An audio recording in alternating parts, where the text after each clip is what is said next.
around inspection na naman tayo guys sa ating unit. Bago natin gamitin ang ating unit, kailangan natin inspeksyonin guys lahat. Punta tayo sa ibabaw guys, sa taas. Tingnan natin yung oil nya, yung engine oil.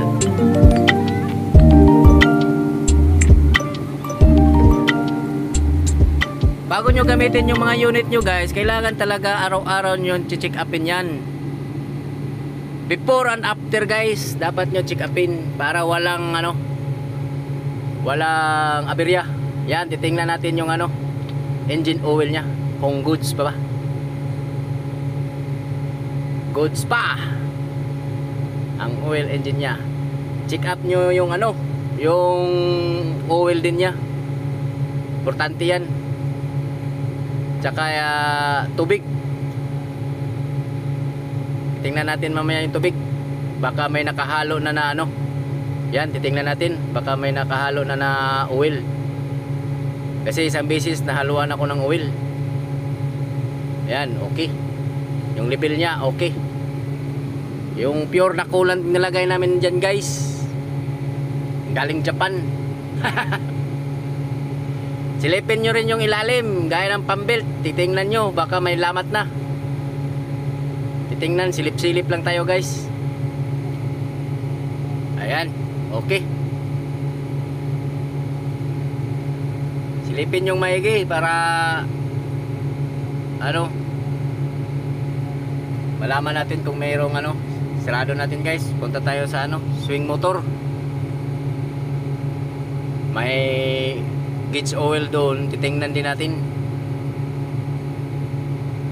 Kailangan din ng natin, yung unit natin, marites tayo guys, mga marites. Kailangan busisiin natin para walang aberya. Yan, goods pa rin. Mamaya sa baba titingnan din natin yung mga mga hose nya, kung may mga leaking na.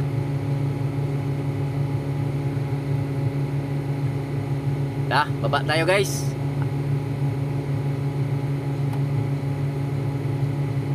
Titingnan natin yung nya guys, hydraulic oil sa baba.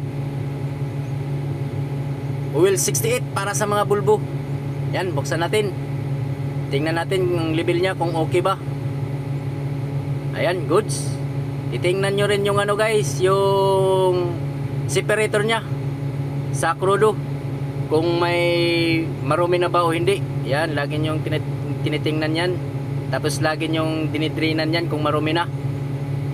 Tapos silipin nyo rin yung mga hose dito guys, kung may leaking na, kung may mga lamat na.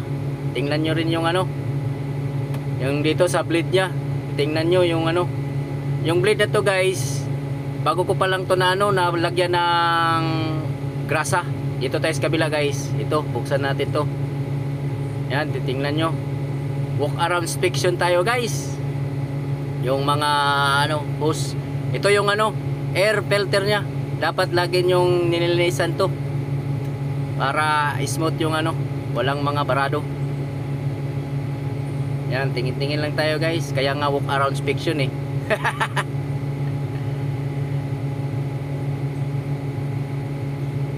Yan. Sa mga wheel type, titingnan nyo rin yung mga gulong. Baka flat na. Check nyo lagi yung gulong nyo. Basta wheel type, gulong ang chine-check nyo rin. Yan, yung mga ilalim, kung may mga tagas ba. Yan. Yung bucket natin guys, mamaya ipakita ko sa inyo yung paggagrasa nyan. Kasi dati sa yan, sa quarry, sa ilog. Kaya lagyan natin kasi every 3 days ako nagpapalit. Yan, pasok tayo dito guys. Tingnan natin yung yung loob. Start natin.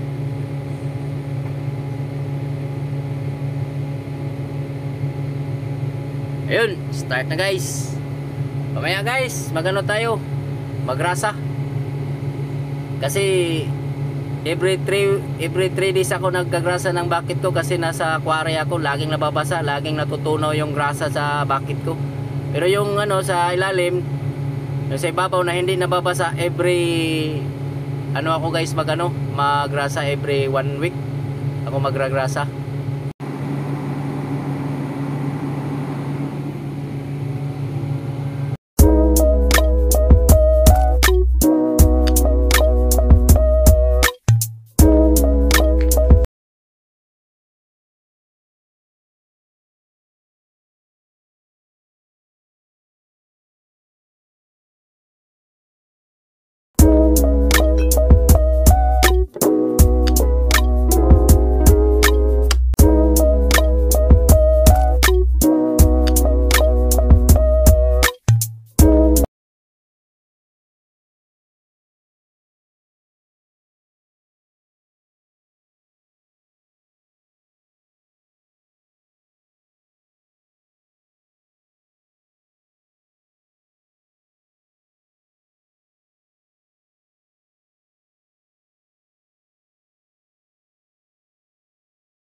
Tapos ang bakit guys, pagkatapos ng magrasahin guys, exercise mo siya ng ganyan guys para yung grasa niya magka naman sa loob. Ganyan lang guys, exercise.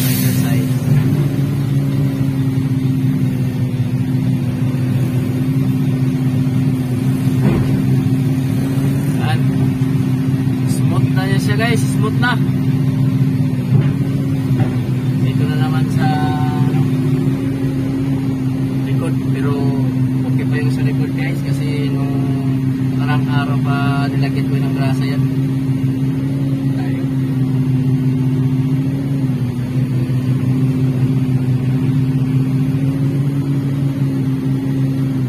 Okay guys. So guys, natapos na natin yung paggagrasa ng yung bucket natin, tapos na. Dapat gasahan nyo rin to guys, yung blade nya. Ito yung blade nya, may mga fittings yan sa ilalim mo. Pero yung nung nakaraang araw ko pa to nilagyan ng grasa, okay, goods na goods pa rin yan guys. Yung nya blade, mayroon pang grasa yan. Sunod na araw, gagrasahan ko rin yan. Yan may mga fitting yan. Kailangan nyo rin yung lagyan ng grasa guys, pati yung sa ilalim dito guys, yung mga basta lahat ng fittings guys yan sa mga ilalim. Ito may mga fittings yan yan ayan, may mga fittings yan. Yung nakaraan ko rin dyan nalagyan. Ayan. Lang dandahanin nyo lang pag grasa, hindi araw-araw. Weekly ako naglalagay dito sa ilalim din ng grasa guys. Tsaka itong blade na yan weekly din. At sa bucket ko guys, depende kung nasa quarry ako, gagrasahan ko yan every 3 days. Basta nasa basta nasa quarry lang kasi laging nababasa yan. Madaling matunaw yung grasa, kaya every 3 days Pero yung sa ilalim, dito, weekly ako guys. Weekly. Pati dito sa taas, weekly. Yan guys. Sa susunod muli guys. Peace.